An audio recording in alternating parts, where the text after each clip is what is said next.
Hey, we back on the TheAuxConnect. Y'all here with your boy JB on the Connect Sport. I got a special guest here today, man. DB from Boise State. Rodney Robinson from San Bernardino, California. Like brace for gambling, I donated about 20K white jumper in real life. You fall on 2K. Fires up the seam, Intercepted. intercepted. Wanna be down when Like taste that this brandy. field. Deep out the block, I did him like Stanley. Mossberg, shotgun on one, he yelled Randy. Y'all mad, I put up suicide with the doors open. Showboating out the window like Hulk Hogan. The clarity and color, my jury. Off a phenomenal season. Let's talk about it. How was that, man? Man, it was special, especially going there during COVID and then having to work through all that, and then us not having our best years when I was there. Right. And then this my senior year, being able to go to the playoff, only lose one game during the regular season. It was a cool experience for sure, being out there in Idaho. It's crazy, man, because especially being, I feel like a mid-major, you always look down upon. Y'all got Genty, he one of the best running backs we've seen For sure. ever, at the collegiate level, you know what I mean? So I had a special season, but I feel like, the college playoff bracket being that it was more teams allowed to get into the playoffs, and y'all being a mid-major, rolling how y'all was rolling, and making it as far as y'all did. Obviously, y'all ran into Penn State, and y'all probably didn't put forth y'all best performance, but just being able to get to that level, play at the Fiesta Bowl, and experience that, that got to be like a dream for you. Nah, for sure, because especially when my class, the people I was, my roommates basically when we first got there, like that's all we used to talk about, because Boise used to be like ranked 3 in the country back in the day, beating Georgia and all them. So when we got there and then we was losing, like, or not just, we was still having winning seasons, but we wasn't winning, like, especially me. I come from winning. Yeah, it wasn't at that standard. So we like, bro, we got to get back to this. But like you said, being at a mid-major, our biggest accomplishment could have been like an NY6 bowl. So then, like you said, when they introduced the new college playoff format, we like, oh yeah, we got action now. Like it's on us to make something shake. And then that's exactly what we did. And we got in there. We didn't finish how we wanted to, but just being able to, put on for Boise and, bring that energy and atmosphere back to Boise, like, that was cool for sure. That winning culture. Yeah. Yeah, really putting on for y'all. Yeah. So you said obviously y'all had some adversity. Yeah. Boise, we done watched Boise, man, even when I was coming out. I was in school. I liked seeing players before then. Young, Dante Dion's of the world, different players like that. Boise was a mid-major, but Boise was also tight. I obviously got the blue field, but you just seeing them beat teams like Oklahoma and different things like that make you want to go there. So, y'all having to change that culture around, because maybe the first couple of years I was losing. Speak on how that was. How did y'all change the culture over? It's not what we want. We got to turn it around. We got to win, because I feel like a lot of people, they go to certain schools, expecting it to go like win. Yeah. You know what I mean? And you run into adversity and different things like that where change the culture. I've been a part of that in high school at Ike, where all we were doing losing. In my senior year, we young. Yeah. I know how that felt equivalent to a championship for me. We ain't win no chip. But speak on that though.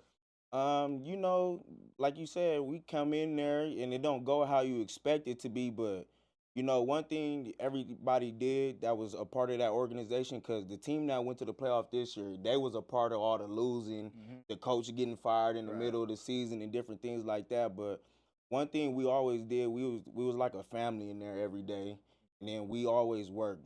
No matter how the season was going, especially that season when our coach got fired in the middle of the season, the team, we always put the work in off season and everything like that. But I mean, we just really use all that adversity and all those experiences from the previous years, and then that's what pushed us forward into what we were this past year.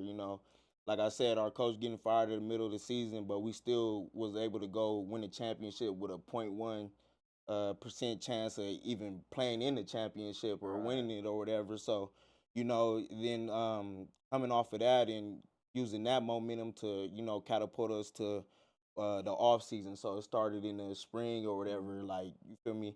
It really take the older guys in the room, the vets, that you got to hold the standard every day in there. So I mean, that's what we did. We stayed on everybody from the young guys up, and um, the people in the building, they made it like a fun environment to be in too, especially when our new head coach took over. Like, we wanted to be there. We wanted to, put the work in. Nobody was complaining about nothing. It was just, it was just straight business every time, but we still made it fun. Like, the people I was around, like, those experiences you don't get back too often. Like, you feel me?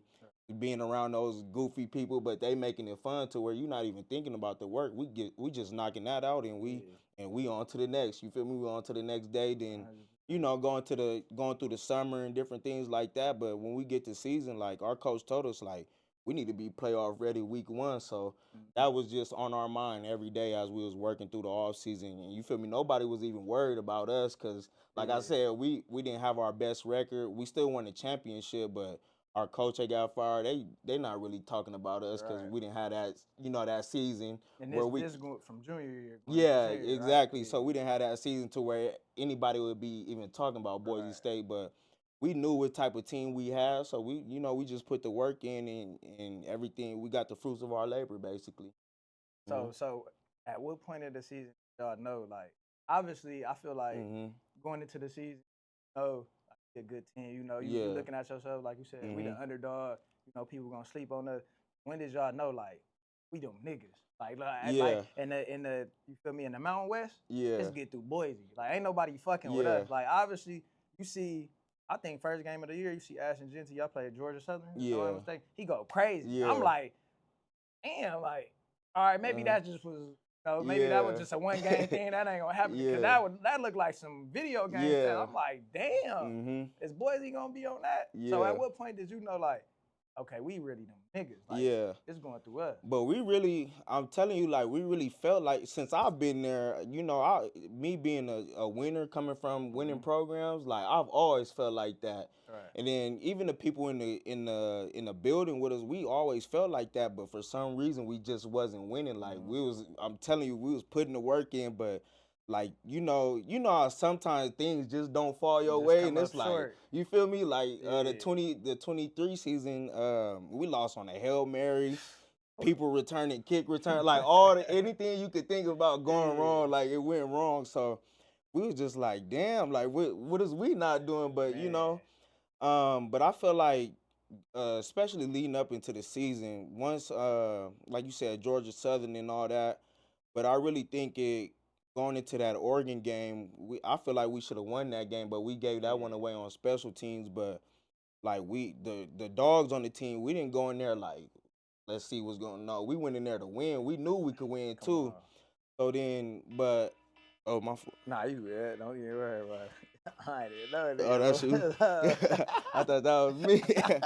But nah, so we went into that Oregon game, and we, like I said, the dogs, we finna go win this mug, but I don't think that was the mentality that everybody had on that team. So I think as a collective, after that game, when we seen like we should have won this game, that's when it clicked for everybody on the team. And I don't know the exact people who was probably doubting, like, is we even good enough to go play with them or whatever the case may be. But after that game, I think that's when the whole team knew, like, okay, we really like that for real. Like, because y'all really, if we being real, I mean, outside of, we seen when Ohio State first played. Y'all really went in there and gave them a run. Bread. And that's when I seen that, I'm like, ooh, it's like, boys, he might be doing niggas for real. Yeah, you know what I mean? Genty doing, because the knock on bro is like, oh, he ain't doing it against such and such school, you know what I mean? Like, but he went for 200 against them. Like, you feel me? On them. Like, then they turned around and beat Ohio State. People was thinking they the best, and obviously they went and won the championship, but it's just like, it shows caliber of players that y'all have on y'all team. Exactly. And it speaks volumes, you know what I mean? For the ones that you, like you said, you probably ain't had that doubt. Other players on your team probably didn't. It might have been specific players, but when y'all went in, y'all play like that, y'all like, damn, he was probably a play away. Like 2 players away. Exactly. That's really what it came down to. And what you spoke about earlier, being a mid-major, we knew we was hard, but, us being at Boise State in the Mountain West, we just didn't get the pub everybody else got. So, of course, we not going, we don't got these certain amount of players over here. But at the end of the day, that's just like, you feel me, that's just the media. They don't really know nothing. You feel me, the people on the team know what you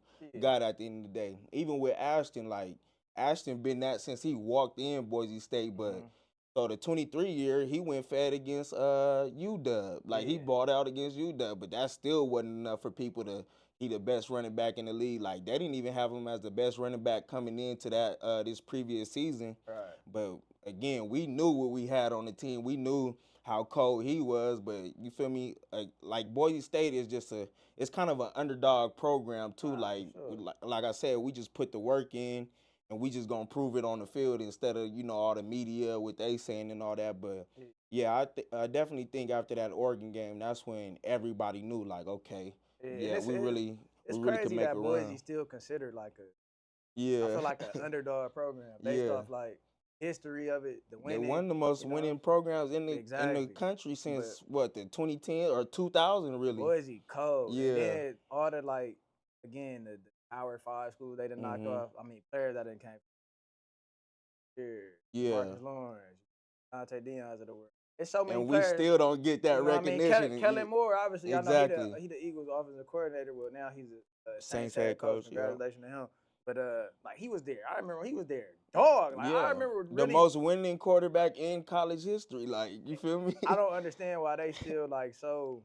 It's the conference stuff. You know what so I mean? But the conference, they just the media, the politics of it. That's just how it goes. Yeah, and I think like you said, the media, especially when it's media that didn't necessarily play football, I feel like they don't know. Like again, like you said in the locker room, y'all knew what Ashton was. Yeah. I mean, you been seeing it. Y'all see it every day in practice, I'm sure. Like exactly. Bro really cold. You know what I mean? This year, obviously, he took the nation by storm. Mm-hmm. I said he just obviously it was the wrong year because Travis Hunter. Yeah. Travis Hunter, like that's something we ain't never seen before exactly. neither. You know what I mean? But I feel like any other year he win. Oh yeah, 9 times out of 10 he win. And this the win. one where you feel me, you got a unicorn. You feel me? So exactly. I honestly felt like he still should have won it, but like you said, you got something you never seen before. Then so why do you feel like, and no biasness, because I feel like obviously you a DB. Yeah. You know how hard it is to go play 100 snaps on for defense. real. You know what I mean? Yeah. But to have somebody, he doing it on both sides of the ball, and then it's like when you look at Travis Hunter's stats, he got a receiver putting up the same numbers that the top receivers is putting up, and then he had corners still making plays, go get picks, stuff like that. So when you say you feel like Genty should have won, obviously y'all teammates, no biasness, but again, like you play DB. Why do you feel like Genty should have probably won? So first, salute to Travis, because like you said, even just playing a lot of snaps on defense is one thing to deal with, but he doing it on both sides or at high level. Like, you feel me? Again, we have never really seen that before, like starting on both sides, and then he go for 100, then go get 2 picks. Like, crazy. You feel me? But I think if you take into account, like, you feel me, Travis had another first round, probably the first overall pick thrown to him. Mm-hmm. So that helps. But when you think about on Genty's side of it, you feel me, he's getting the ball, and it's probably 2 people in the backfield already. Again, he can't go run 20 yards down the field and they throw the ball, then he makes something shake off of that too. Right. He getting the ball at the line of scrimmage, making 2 people miss sometimes. And then, you feel me, he put up 2,000 doing that. Yards after contact. That's what I'm saying. Crazy for bro. And unreal. You feel me? If you look at those stats, like, he getting this many yards after making people miss in the backfield or at the line of scrimmage, like, and again, it's not a first rounder, you feel me? Not first rounders on the O-line or whatever the case may be.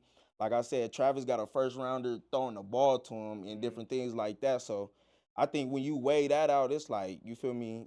You ain't never really seen nobody do it like that before. And again, they didn't look at us like a powerhouse team. So if you take all that to account and he was able to still do what he did, especially playing against the talent we did, it's like, I don't know. But I definitely think Travis still was deserving of the trophy. You know, either way to win, I like I said, I think he was deserving. But I don't know. It might be a little biased. It might not be. I still think Ashton should have won. I'm riding. Yeah. If it's me, I'm riding my dog too. Yeah. You feel me? So I respect. But I think just how hard it was, like everybody they're loading the box though too. It's not like we spread like, you feel me, Travis. You able to get spread out. You run a route. You probably got 1 or 2 people in your vicinity, but when you got 11 people in the box and they know we running the ball and you still able to run for 2 racks, like That's not no regular thing. It's the way he was scoring touchdowns. Too. Yeah. Like I remember, I don't know if it was mid-season. It was some point in the season we was kind of calculating how many touches he was getting to score, and the number was like ridiculous. I'm like, bro, almost every down there like 9, 12 carries, he's touchdown. Like that's irregular. Yeah, fuck, exactly. Bro. That's hard to do. You know what I mean? Like I know he getting the ball a lot. Some games he's not even playing the second half. Like, you know what I mean? So I get when you take into account all of that, it's tough. But then, like you said, Travis Hunter, he's just a unicorn, bro. That's like what that I'm shit, saying. we ain't never seen that shit. We seen people play a little bit of both ways and do that, but really just dominate on both sides. It's just like damn. And then when you doing it I feel like, in my opinion, I tell people all the time, corner the hardest position to play, or DB, however you want to put it. That's just my opinion. Even at the pro level, I understand quarterback is a difficult position, you know, things like that. But like I tell people, get to the league, you 5'10", guard somebody like Calvin Johnson and can't touch him after 5 yards, like. And you doing everything backwards. Think about how hard that is. Yeah, exactly. You know what I mean? You having to take on linemen and all type of stuff. Like a quarterback could just throw a 5-yard slant.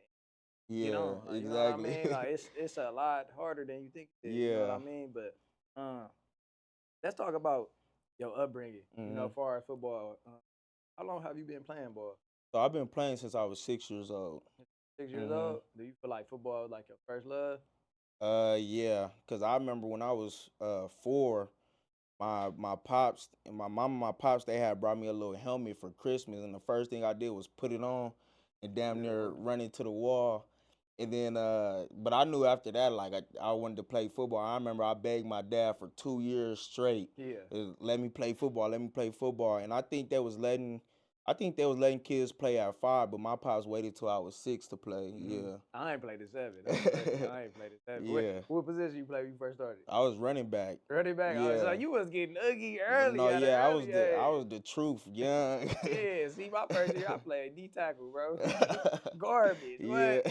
But then, you know, next year they moved it to where I wanted to be. But that's cool though. So at what age, I guess I would say, when did you know it became like more of a passion? You know, when you young, it's it's fun and stuff like that. But at some point, you got to the point where you like, this is really what I want to do. I want to go to the league. I want to play at a 4-year. Like when was it? At what age did you know you wanted to do that? I mean, I would say at 6 when I first started, because like I said, I was begging my dad every day for 2 years.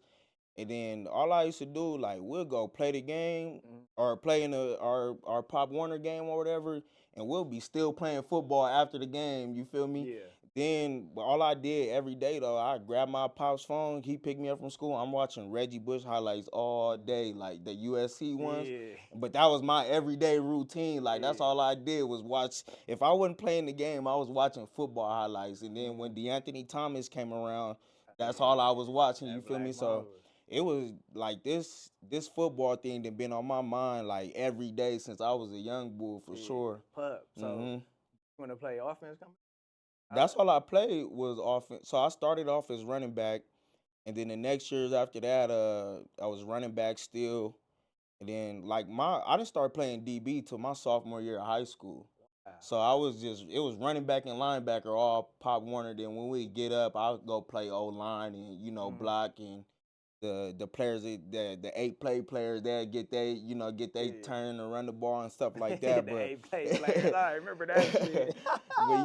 but yeah, it was running back and linebacker, all Pop Warner. So who was your inspiration or your favorite player coming? Reggie Bush. Reggie Bush. Yeah. NFL wise too as well. Yeah, Reggie Bush. I was a Saints fan until they traded him. Yeah. But yeah, I used to be in tune like CJ Johnson. Oh yeah, growing up. 2K, CJ. Yeah, 2K, Reggie Bush, LaDainian Tomlinson. That's me and my cousins used to watch that, the little combined highlight they had back in the day. LT, my favorite. Yeah, Arian Foster. Like I was all about running back. Like that's what I thought I was gonna play in the league and stuff like that. So, because obviously you went to Cajon, and at Cajon you said you started playing defense sophomore year. Yeah. So what did was that a move by your coach?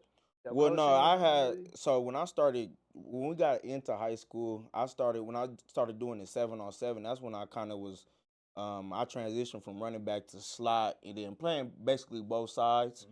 So I would be at receiver, then I'll go play DB too. But that's when I started learning DB, like my freshman year. But it just came natural to me because I didn't play every position on the field, so that just came natural to me.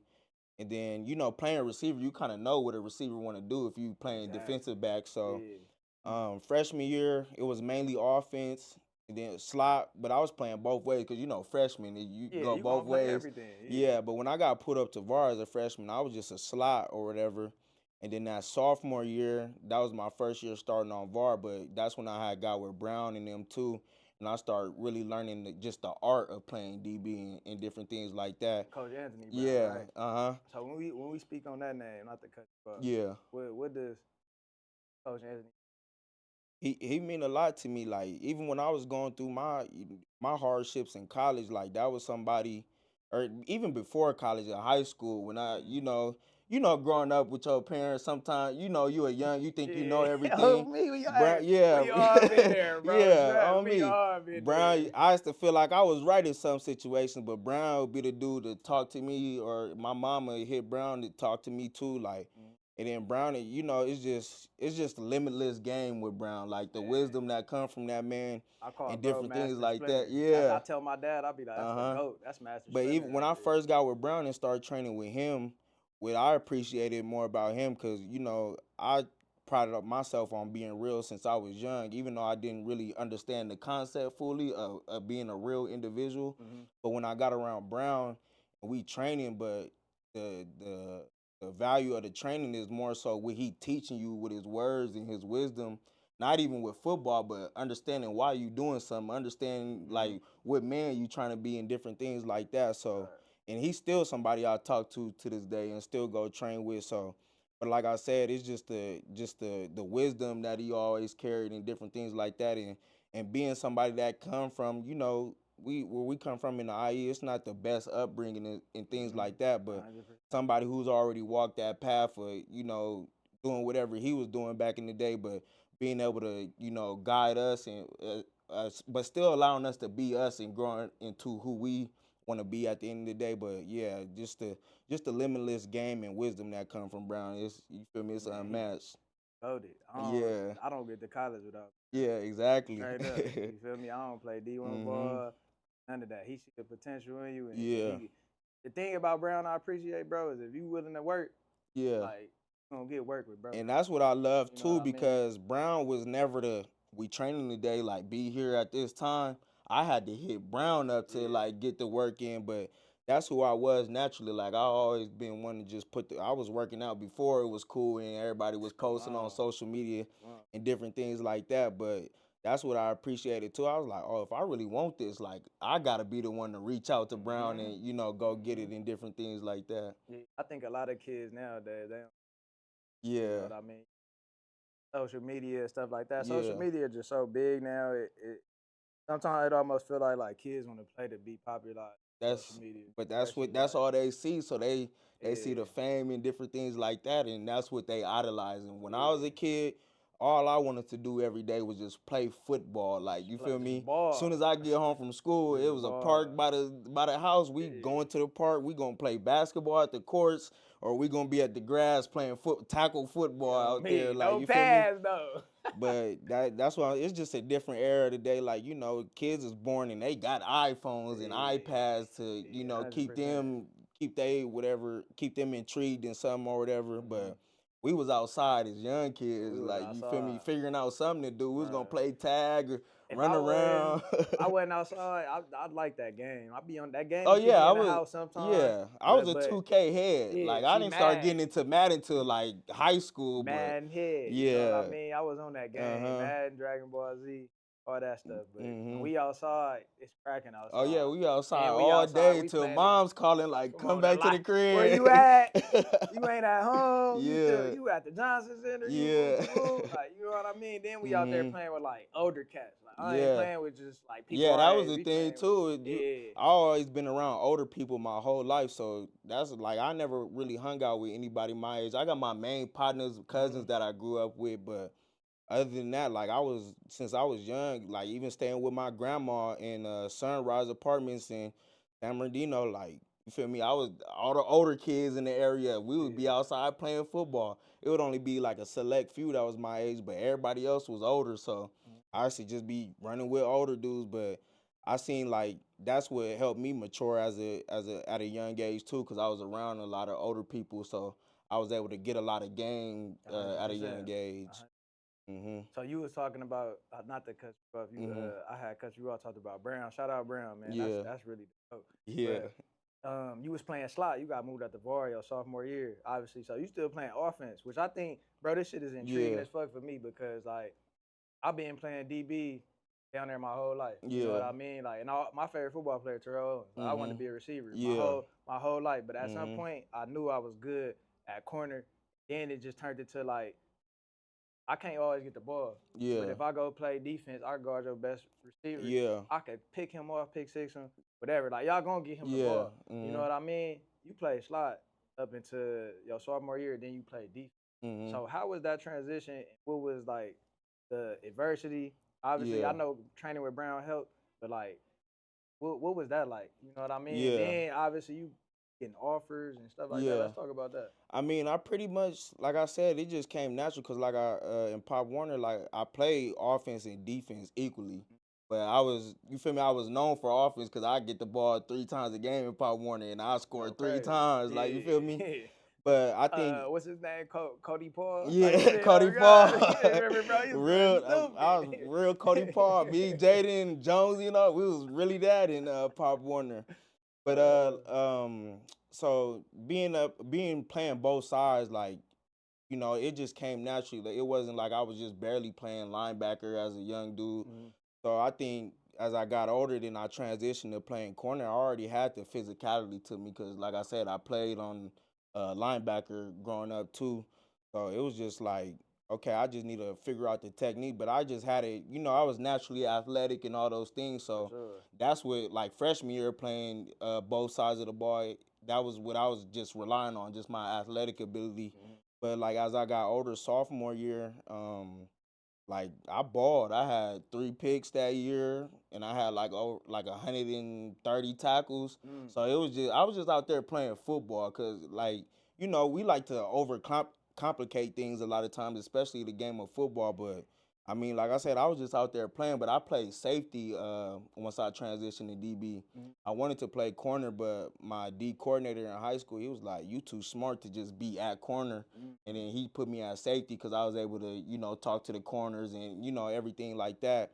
Corner would have put you in a box. You were free at safety. You could make more plays. I think that that linebacker, since you played that, it naturally made more sense to move back to safety. Because obviously you a good open field tackler. You know how to make the reads, you know how to gap replace, different things like that. And then like he said, you smart and you got that freedom. Exactly. So you could alert. You know what I mean? Because a part of me, I used to want to play safety just to have the freedom to alert. Because corner get boring when they not. Yeah, if you boxing over there, that means like a quiet game for a corner, that means you doing your job at a high level. But at safety, like you said, like if you playing against a running team, you go fit that run, or if they throw it deep, you might be able to still go make a play and different things like that. Just having a lot of, you got a lot of time to just freelance back there too. Right. So anybody that I guess would be making that transition from linebacker to DB and back, what advice would you give? Yeah.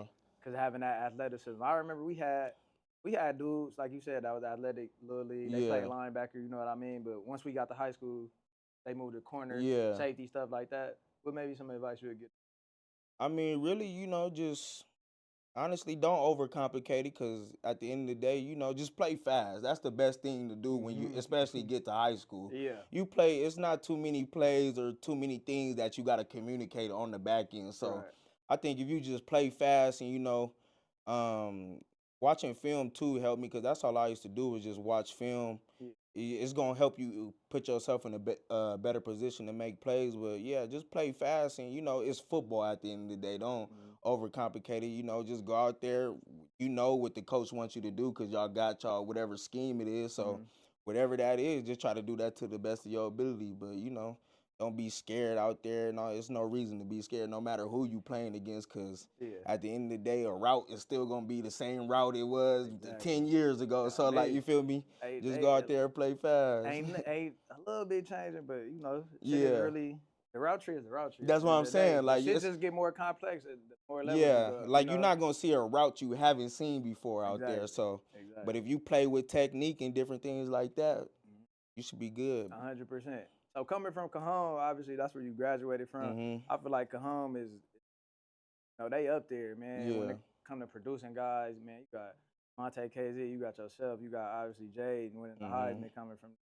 You got a lot of players that done came out of Cajon. So I think that's a special program what they got going on just over the years, and especially it being the fact that it's in San Bernardino, bro. You know, it's not easy coming up in San Bernardino. Exactly. The inner city battles that you might got to overcome, that you got to face. You know what I mean? It's not nothing easy out there. You know what I mean? What do you think about that? How you feel about that, knowing that? Did you win a championship at all?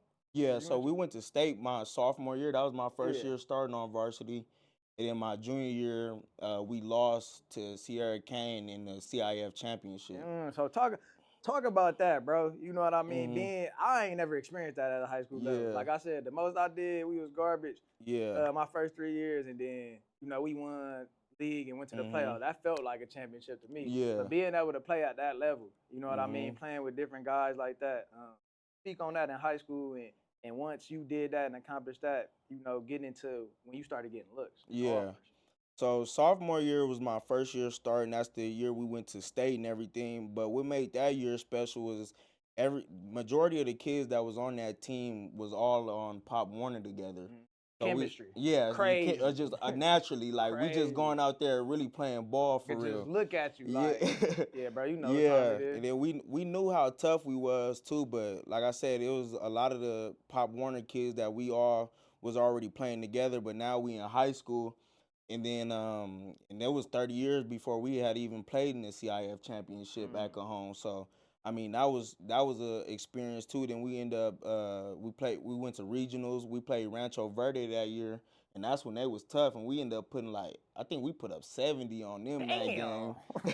God damn, 70? We ended up going to state, and then we played Tom Brady's old high school in state. And then I got to pick that game too, but they ran a double wing, and then we just couldn't stop it how we wanted to, and they end up, I forget what the score was to that game, but they ended up beating us.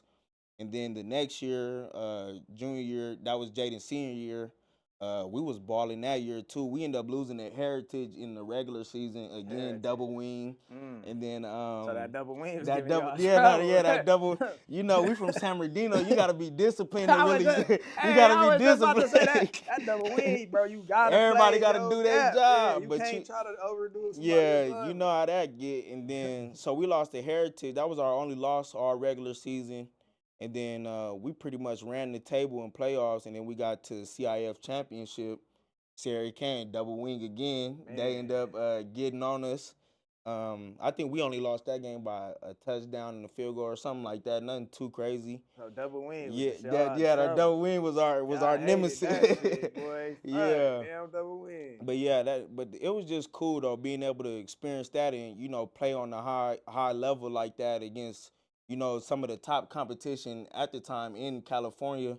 And I think we was ranked like top 10 in Cali at that time too. So I mean, hard. that was hard, cool, bro. Yeah. That's what you dream of in high school, bro. Like coming up, obviously you want the offers, you want to have the opportunity to have the 4 years, but you want to compete against the dopest teams, the best teams, you know, the Corona Centennials of the world. When I was coming up, Vista Marietta, Rancho, whatever the case may be.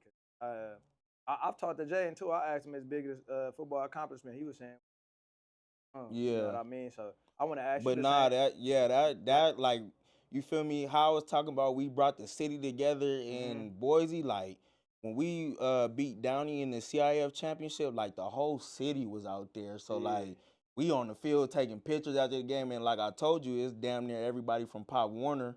So again, like this really family. Like we didn't really did this, doing this since kids. And then we putting San Bernardino on the map because San Bernardino wasn't really on the map like that. Like you was talking about, we had a few people getting out here and there, but we really put San Bernardino on the map. And Jayden was a big part of that because he was one of the top QBs in California.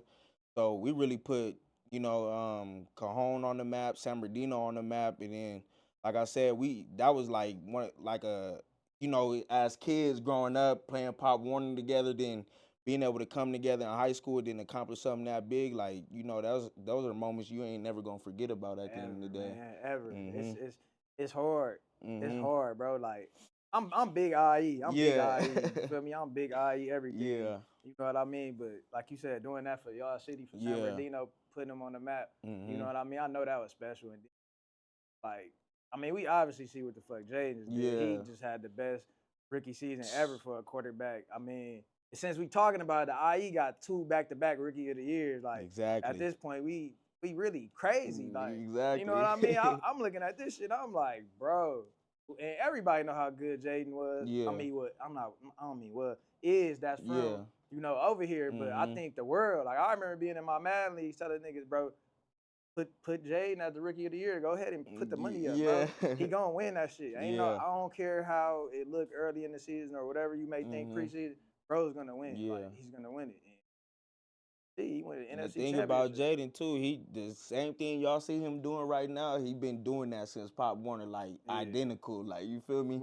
So that's why when he was even at Arizona State, I used to tell my partners when I first got to Boise, like, nah, he the truth. And then he went crazy against Oregon, against Thomas Graham and all them. Hey, shout out I'm like, I promise you, this what he been doing. Then, you feel me? Then it lead to the LSU, the Heisman, then straight from the Heisman, the Rookie of the Year. But like I said, we had the talent, and there's a lot of people that didn't even get out of San Bernardino that should be in the league right now. Because like you spoke about earlier, like just the circumstances and you feel me, that you got to battle with. It ain't, you feel me, you got to be able to really eliminate distractions at an early age. So it's hard. You got to, I know they say it take a village, and it do, but you got to have the right people around you, the right people pushing you. You know what I mean? Especially, and it's important to us that's a part of the community when we see, the ability to do that type of stuff and accomplish that we put kids and these teams to do it, bro, because it's so many people that's falling short because they don't have,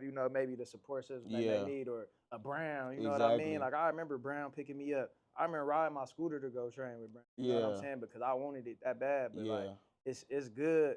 It's good that y'all doing it, bro. Like, it's great that you doing it, that Jayden doing it. You know what I mean? That shit is so important, bro. Like, I be happy. Every time I see it, bro, that shit mean a lot. I be telling niggas, I'm in the match. That niggas is from fucking Ohio. They like it. I'm like, nigga, West Side. Y'all niggas don't. That nigga, I'm like, bro from San Bernardino. Y'all don't even know. Like, it's hard to make it from San Bernardino. I'm like, that shit ain't crazy, nothing going on out there for real. It's tough, but that shit hard, bro. And then it's like now, Cajon, y'all got more players coming out now. I done ran into a couple of kids that's at Cajon right now. They getting offers. Shout out TJ. Shout out Lambo. You know what I mean? They doing their thing over there. They up and coming. When did you get your first offer in high school? Speak about that moment when you like, and I just got my first offer. Yeah. I know how I felt when I got mine. Yeah. So sophomore year, like I said, I balled. I had 3 picks, and then I had 130 tackles in my first year starting. But I didn't have no O's after that. Yeah. And then junior year came around, and then I was really balling, like, I was putting up numbers again, and then that's when Jayden was really bringing all the attention to Cajon, and then I was really getting to it, and then so that's what really kind of helped me, especially the 2018 team too. When I was a sophomore, we had Jeremiah Martin. He went to Texas A&M, and shout out, bro. So that was him and Jayden was already bringing the pub to the school and different things like that. I was just putting my head down, working. Like, it was cool seeing that. I'm like, okay, if they doing it, like, I know my time next and different things like that. But so junior year went through, and then like I said, I'm balling and stuff like that. But I got my first O. I think it was going into junior year, so I went to the USC Rising camp, and then so I'm going through the camp. We doing all the drills or whatever. Then we get to one-on-ones. And I'm out there, I'm strapping, I'm putting, you feel me, I'm putting on. And then Armand Hawkins, he there too. Shout out Big Hawk. Hawk, he gonna work his mouthpiece to get everybody some O's and different things like that. So like I said, I'm putting on, we doing the one-on-ones and stuff like that. And then Nevada there, and then So I do the one-on-ones. I win the camp over. And then our Hawk is right there. He with the Nevada DB coach, Coach Chip Vinny. That's his name. So I walk up to him because he was already texting me and different things like that coming off my sophomore year. You know, the coaches be tapped in. Yeah, they be tapped in. Yeah, so, sure. But they be holding the, they be stingy with the, they be stingy with it. Don't get me on that. So, but after the camp, I go up to the coach. He like, what's up? He already know me and everything, so we just chopping it up. He like, what's up? And different things like that. Then he just, he snuck it in so smooth. He's like, you got the O to Nevada. Yeah. And I'm like, you serious? Like, you feel me? Lit up. I lit up. That was like one of the happiest days of my life because I was like, you feel me, young boy didn't really put the work in and you feel me? It wasn't handed to me. I had to go out there and perform because the USC Rising Camp, it's every coach in America at those camps. So. And he was watching me. I won the one-on-ones and different things like that. And like I said, he snuck it in so smooth. He like, how you doing? Different things like that. He like, you got the O to Nevada. And I'm like, it was up from after that. Then junior year, I balled. And like I said, we played in the CIF championship. And I was defensive player of the year of the CIF. I don't know. That's hard. Yeah.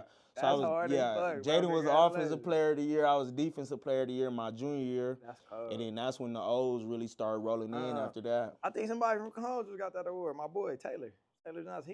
He got some type of award for defensive player for something. Mm-hmm. You know what I'm saying? For California. Shout out Cajon. I'm gonna say, y'all doing this shit, bro. But that's hard. Real. That's hard. Mm-hmm. So then Nevada offer you, what offers come after that? And what ultimately made you decide, like, I'm going to Boise. Yeah. Because, you know, we coming up, you know, you see kids get the 50 offers, 30 offers. Like, nowadays, I be telling kids, you know, it's cool to have all the offers, too, but just always remember you only going to one school. Exactly. You know what I mean? For me, like, I wasn't a kid that had a bunch of offers. I had, like, a couple D1 AA's. My whole main thing when I was young was D1 or bust. Yeah. You feel me? And I went straight D1. You know what I mean? My pops was telling me other schools want me after the fact of where I went, committed to, but I just was like, as long as I'm going D1, I'm going D1. I don't care where I go. Man, you can't beat that free education too at free that. Education, all that. So what made you choose Boise and what was it? What other two schools? Yeah. So I mean, after I got the Nevada O, then after my junior year, that's when I started getting more O's. So I ended up getting like San Diego State, the Oregon States, Wazoo. I remember being at school, I'm getting like the coaches is calling me. I gotta step out of class. Like, you know, that's a once in a lifetime feeling, especially when you not even having O's like that. But you getting calls from, you gotta step out of class. Oregon State calling you like, yeah, we finna O you. Like, you know, them was once in a lifetime feelings. But fast forward, it really came down to Wazoo and San Diego State. Wazoo really, out of my whole recruiting process, really wanted me the most. So I ended up taking my visit to Wazoo. That's when Mike Leach and all them was there. But I don't know, I just didn't feel the vibe. Like, it didn't feel like home. And I'm a big, like, you feel me? I go off my intuition a lot. Like, you know, I'm a big feeling person. So, but they still in the play. I take my visit or whatever, and then I take my visit to San Diego State too. Man, that's the crib. Yeah, exactly. You choose that KZ with that's there, what I'm saying. And they was on me tough too, cause just off of KZ going there, and they was saying that was one, like, the strength coach. He was like, that was one of my favorite players that ever come through here. He was like, he was always big San Bernardino every day, popping it up there. I know. I'm surprised we end up there, bro. That's crazy. So then it was Wazoo and San Diego State. Then I'm thinking, and my pops, but this in the middle of my senior year too, and I'm more football. I ain't even worried about really committing to a school right now. I'm focused on getting through our season. But my pops, he'd be on me. He'd be like, you know, you got to commit because, you know, if these spots will fill up fast, low key. They will. So then that's kind of what happened with Wazoo. I'm like, you know, I didn't really feel the vibe, but I'm like, okay, it's the pack. I'm gonna go be playing against some top competition. Pack. And I was like, and I kind of told the coach, I was like, I think I wanna come. You and Marcus was coming out the same year? No, Marcus was in his senior year. When I took my visit up there, him, G Hicks went to Cajon too. Yeah. He went to Wazoo. So I went to see them. There. Yeah. And the cool part about it, I went to the game when they was up 42-17 against UCLA, and UCLA came all the way back and won. And Darnay was on that team too. That's one of the big bros too. Darnay Holmes. Yeah, he from that. He used to be out here in Fontana too. Yeah, shout out, bro. But yeah, so it was out of Wazoo in San Diego State, and then I ended up telling the coach like, I think I want to come. He like, well, we gotta see because somebody just committed, so like the spots is kind of full right now or whatever. But then I'm like, shit, I'm just about to go to San Diego State then because like I said, that was more so treating me like family. KZ had already been through there too, Cali. and that was basically my next best option after Wazoo was out of play too. Mm-hmm. So I'm verbally committed to San Diego State already, and then Boise, Coach Harsin and them, they come to see me a week before signing day. But when that morning my coach hit me, he like, Boise coming to see you today. But like again, I'm a big intuition person, so that morning I see the text, I'm like, okay, like you feel me? I feel good about it though. I'm like, okay, this like something just feel good about them coming to see me. And then they come to the school, the whole staff there too. So I chop it up with them. Damn. I end up talking to Coach Harsin and all them, and I'm like, okay, like you feel me? I'm just the vibes was just good that day.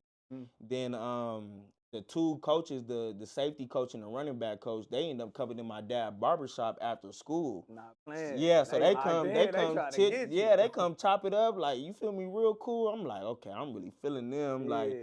And then the head coach of Boise State this past year, Coach Danielson, he was one of the main people that was on me. Like, I'm telling you, we're gonna have a spot for you. Like, you feel me? Just trust me, we're gonna have a spot for you. Come on, and I'm like, okay, but I can't decommit, and y'all not end up having a spot for me, and you feel me? Then I ain't going nowhere. Yeah.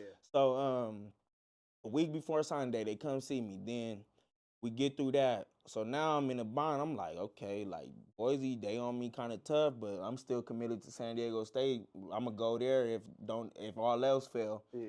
Then the DB coach that was up there, the safety coach, this is when they preparing for the Las Vegas Bowl against UW. They calling me. The coach called me that night. He like, this the night before signing day. He called me like, hey, I'm about to go to the head man right now, and feel me, everybody on board, D coordinator, everybody on board. I just got to get the say-so from the head coach. So he on the phone. You can hear him walking. It's loud in there. You know, bowl game. It's a lot going on with that too. So he go, then you can hear him walking. Then it get quiet for a minute. I guess he asked him. He get back on the phone. He like, you still there? I'm like, yeah. He like, you got the offer to Boise State. And then I'm like, damn, now I get off the phone with him. I'm like, now I don't really know what I'm going to do. And then my older brother, he happened to be down. So he was at my mom's. And I get in the car. I drive over there like 11. And we end up, I'm over there chopping it up. I'm over there chopping it up with them. And I'm like, Boise, it just feel right. And they knew I was committed to San Diego State and all that.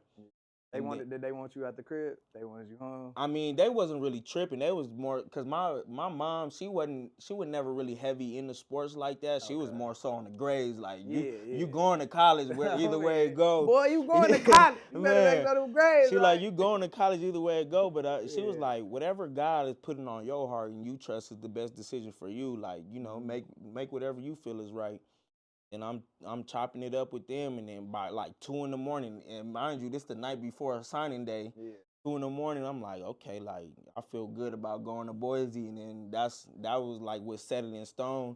Then the next day is signing day, whatever, and don't nobody know I even got a Boise State offer. Like everybody probably thinking I'm about to go to San Diego State or something like that, Wazoo.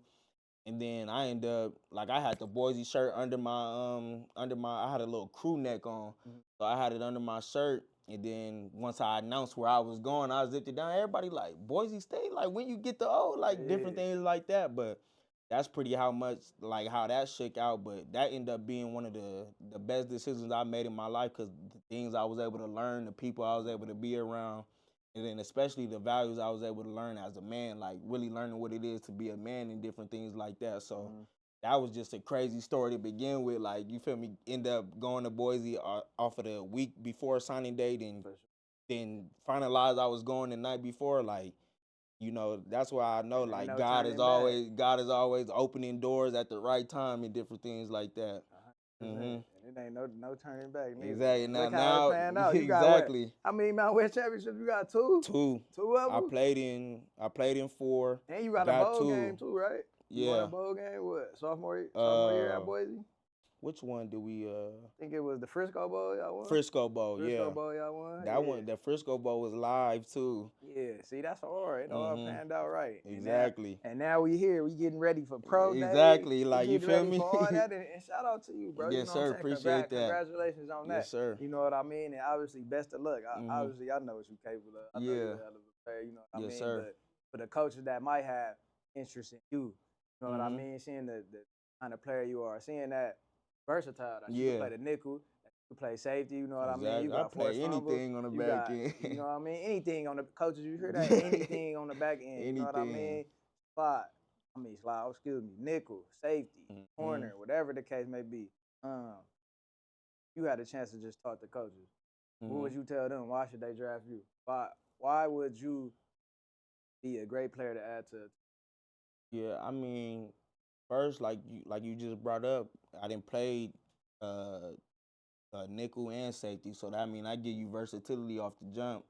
Really? And then again, I didn't been a winner my whole life. Like if you want a winner, especially if you want your organization to win, like I done been a winner my whole life. I know what it take to win, and you feel me? I'm gonna put the work in, and I think a trait that everybody don't got is I make everybody around me better too. 100%. At the end of the day, like, you feel me? How do you make everybody around you better? Just really, cause I'm a guy that can see the potential in everybody. Like, you feel me? Guys don't pan out is because they don't really want it enough or they don't really put the work in. But I've always been a guy that can see the potential in everybody. So I'd be like, you know, guys would be like, you hard, like you making plays. I'd be like, bro, you got that in you too. Like, you feel me? You just gotta put the work in.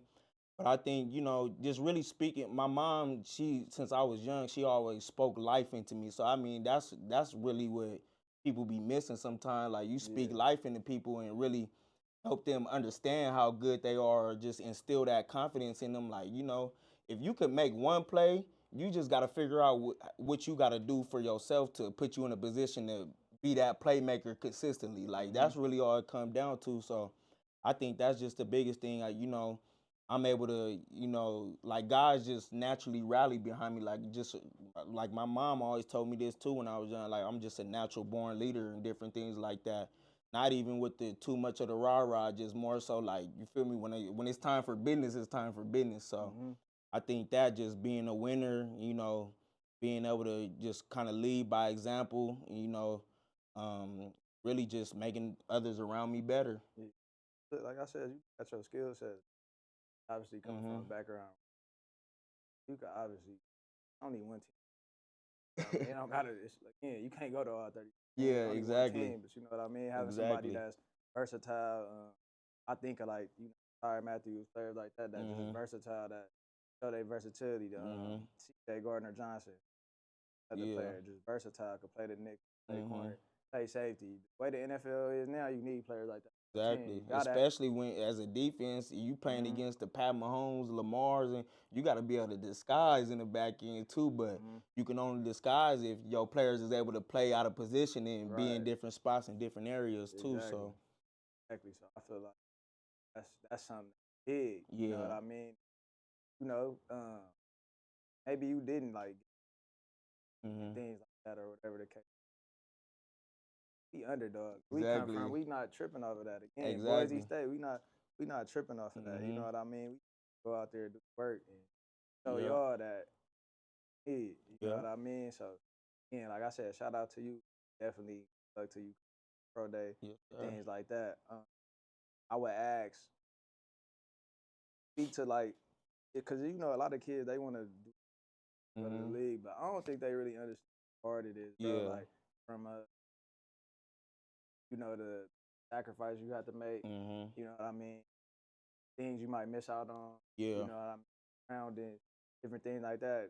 If you could just speak on how hard it is, you know what I mean? Because once you get that first offer, it's like, all right, like, I feel like it be letting you know, okay, I'm good enough. Like, you know, and obviously, Ben knew that. You know what I mean? But now a college coach, now after that, where does it go after that for us? work ethic. Then you get to college. A lot of kids don't know how college goes, Yeah. bro. They don't understand. You gotta wake up 5 in the morning. You gotta go workouts. Yeah. You gotta go to school, do your work. Then you gotta go to practice. Then you gotta make sure your grades right. Like, you know what I mean? I don't really think they understand that college football is a job. Yeah. You know what I mean? Realistically. Speak to some of the kids that want to do that, but don't really. Yeah, you especially going to college, like high school, you could be good and you know everything just end up working out and stuff like that. But in college, you gotta really love like playing football because like the workouts and just even the long days, like meetings and you know, like you said, it's like a business there, like a job. Like you feel me? You gotta every day, like you feel me? Football year round in college too. Like your day is you got something to do on your schedule every day. Whether it's football, whether it's meetings, or whether they got a guest speaker or something like that. But you know, especially then you add school into that too, and you know different things like that. But I mean, you gotta your focus really gotta be on point. That's the biggest separator from the kids that's good in high school and the kids that's good in college. That's what I realized in my experience that. You know, because even my focus wasn't completely on when I first got to Boise, going through COVID and all that. We was just trying to, you know, have fun. Like we was just trying to figure life out, trying to make sense of life at the end of the day. But yeah, you really got to put your focus on, and like I was saying earlier, you got to figure out the things that you need to be your best self every day. Like you feel me? It start the day before, like. Am I going to sleep at the right time? Am I making sure that I do everything the night before to make sure that tomorrow I could go knock this workout out? You feel me? Because that's how you get better as a player, like being intentional about everything that you do. Right. So, but if I'm up late night the night before, then I got workouts at 5 in the morning. Oh, that shit tough. How you gonna be able to mentally lock in? You not even there. You more so like I need to get through this workout and I'm trying to get back to the crib, go to sleep or whatever. Yeah. So it's really just, you know, you got to really take your focus to another level, but it's really understanding yourself and understanding the things that, you know, that are working for you and eliminating the things that don't work for you. So, and then you keep building on that though. You don't just, okay, I eliminate these things, I'm going to focus on these things. Nah, you got to be able to, you got to be comfortable with being uncomfortable in college too, because it's a lot of different things you got to do. And it's a lot more demanding than it is in high school. In high school, you got a lot more free time and different things like that. And especially one thing too, you wearing these people's brands, so you represent these people off the field too as well. So you got to take it's a lot of different things you just got to take into account. But you feel me? Like I said, it's all about growing up. The faster you could grow up and mature and understand that the business come first, that's what's gonna put you on the right path. And you know, each decision you make should be in alignment with what you trying to accomplish in the long run. 100%. At the end of the day. And I think a lot of kids, they don't realize what they signing up for. When they realize this is what they want to do, you know what I mean? Like it's hard. Like I remember I tore my Achilles in college, so even going into college was first time ever having a serious injury. Like having to go to you know, recovery every day in the morning. Then that's hard too. Like, you know what I mean? It's just so much like little tedious stuff that, like you said, you got to be with your time, with how you spend your time. You got to be intentional, bro. You got to make sure you're doing the right things, from recovery to stretching, the way you eat to what you put in your body. Like, it's just completely different. You know definitely got to be coachable too, cause you feel me. Sure. That's a big key too, because a lot of kids, they take it personal because they never really had nobody get on them, especially if you've been the best kid your whole life. But I think that was one of the things I benefited from, like even Jayden's dad being one of my coaches, my goddad being one of my coaches. Like, you feel me? They ain't never just rub your back, it's gonna be okay. Like, no, you getting coached for real. Like, it's no, like Jayden, I used to see Jayden dad get on him. Like, you feel me? It was never no favoritism, none of that. So I think going into college, that helped me too, because you feel me, that's what type of coaching I like. And when you look at it from a certain perspective too, it's like, if a coach is on you, that means he sees something in you. The day a coach he just let you do whatever because he know you not really locked in or you gonna mess up, that means he not really invested in you. A coach that's invested in you and really love you, he gonna be on you because he sees your potential, even if you don't see it at the end of the day. So being coachable and not taking things personal, and you know, because it's even if some coaches gonna say certain things, it might rub you the wrong way. You're human. That's natural. Like, it's you cool. feel me? And I feel like if it do, bro, like my college experience, bro, some of our coaches, the way they used to be coming at us was crazy. You know what I mean? Like I think some people lose sight that we. But also, they like college, they gonna test you. But if your coach do so happen to come a certain way, like maybe you could pull into the side and y'all have that conversation. You know what I mean? But it's like you said, at the end of the day, coach is on you. He coaching you. And he see something in you. He wants you to get better. Like, don't remove the personal shit. Like, and I try to do that in life. Like, I try not to take a lot of stuff personal. And that's why I love football too, because it's the ultimate life game. Like, everything is about how you respond at the end of the day. Like, you feel me? If you is getting cussed out or whatever the case may be, instead of, bro, he don't like me and all these different things, look at what you did. You could easily like, okay, how can I put myself in a position to where he don't even, you feel me? If you doing everything right, why would a coach even have something to say to you to begin with? He not. That's you feel me? But that's where when you get to college, like, that mindset shift gotta take place and be able to, you feel me, decipher what is worth putting your energy into. Like, you feel me? Because complaining and doing all that, you're not gonna never benefit from that. Whether you feel like you might be right in that situation, but again, these are your coaches, these are your peers. So at the end of the day, whatever, this is what they want, this is what you gotta, you feel me? You gotta do. That's what you gotta do. Think about it, like, if you are good enough, play at the next level, these are the people that's gonna talk on your behalf. So exactly, if they represent you, and coaches is gonna go talk to them about you, because they probably not gonna go talk to you. Exactly. You know what I mean? You would want them to say great things about you. So move the personal stuff out of it and just, do what you gotta do. But I want to add something to that too, going back to, like, football being a life game. Like you said, like, you feel me, you can't control how nobody act in this world. So, like, even if you don't go to the next league out of college, like, you feel me, you go get a job, you gonna have to deal with some bosses that may be full of themselves, or like, you can't